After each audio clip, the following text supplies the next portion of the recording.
বলতে প্রেস ক্লাবের সামনে থেকেই শুরু হয়েছে। আমাদের প্রেস ক্লাবের আমরা সাইড থেকে ব্যানার নিয়ে দাঁড়িয়ে আমরা যাব বলেছি মার্চ ফর যমুনা এবং অবস্থান কর্মসূচি। আমরা তো যেহেতু মানে অনশনরত ছিলাম, আমাদের অত শক্তিও ছিল না যে আমরা হচ্ছে যে মারপিট করবো অথবা কোনো হাঙ্গামা করবো। আমাদের এর আগেও আমরা যেহেতু করি না, আমাদের ফিক্সড ছিল আমরা বেশি মানুষও আনিনি, আমরা হচ্ছে যে সুন্দরভাবে উপস্থাপন করবো আমাদের ব্যাপারগুলি।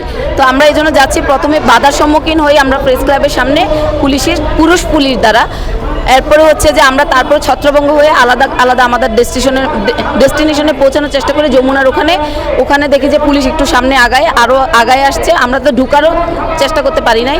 ওখানে মহিলা পুলিশ সহ আমাদেরকে বাধাগ্রস্ত করে। আমাদের হচ্ছে যে এক সহকর্মী ওকে হচ্ছে যে অনবরত পেটে লাথি মারে, বুট জুতা দিয়ে। মহিলা পুলিশরা হচ্ছে যে আমাদেরকে লাঠি দিয়ে বাড়ি দেয়। আমরা কিছুই করতে পারি, আমরা বসে যাই। তখন আমরা বসে যাওয়ার পরে আমরা ভাবছি যে জিনিসটা ওদেরকে সুন্দর করে বুঝাই বলবো, কেউ আমাদের কথা শুনতে চায় না। আমাদের মাইক্রোফোন আমি বলছি যে আমরা আগে আপনাদেরকে বলি আমরা যে হাঙ্গামা করবো না, বুঝাই বলবো।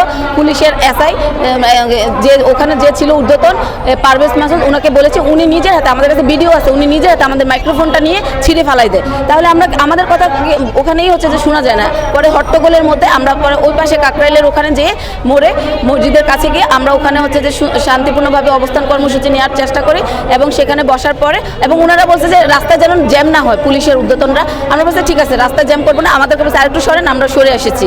সরে এরপরে যেখানে দিয়ে গাড়ি যায় আমরা সেখানে ছিলাম না। আমরা এরপরে সরে আসার পরে তারপরে হচ্ছে যে ওনারা আলোচনা করে এরপরে বলতেছে যে ঠিক আছে আপনাদেরকে প্রধান উপদেষ্টার কার্যালয়ে নিয়ে যাব। সেখানে নিয়ে যেয়ে আসলে হচ্ছে যে প্রধান উপদেষ্টার প্রতিনিধির সাথে দেখা করানোর কথা, কোনো দেখা করে না। স্মারক দিতে বলে, স্মারক দেই, আমাদেরকে আবার ব্যাক করে। আমরা বলছি না, আমরা হয় প্রধান উপদেষ্টা নইলে প্রধান উপদেষ্টার একান্ত সচিব স্যার ওনাদের সাথে কথা বলে এরপরে আমরা এখান থেকে যাব। তারপরে ওনারা হচ্ছে যে বলে কি এখানে 144 ধারা। আমরা বলছি না, এটা তো 144 ধারার আওতায় পড়ে না। এই যে গাড়ি চলতেছে আমরা তো হচ্ছে যে পাশে, এবং আমরা গাড়ি চলাচলেও বিঘ্ন হচ্ছে এমন কোনো কাজ আমরা করতেছি না।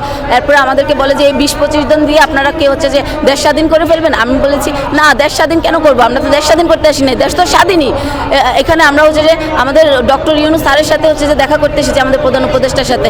উনি এরপর আমাকে এইভাবে একদম হাত তুলে, ঠিক আছে, এরপরে হচ্ছে যে আমাকে এইভাবে মারার জন্য হাত তুলে। এরপরে পাশে দিয়ে হচ্ছে যে ডিসি ছিল পুলিশের মহিলা, উনিও দেখেছে ব্যাপারগুলি।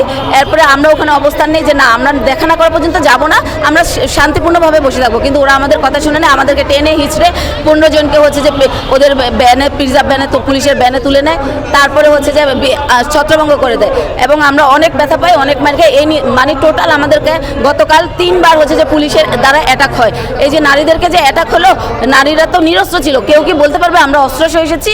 হ্যাঁ, কেউ কি বলতে পারবে আমরা কোনো হচ্ছে যে অন্য ধান্দায় এসেছি? জি।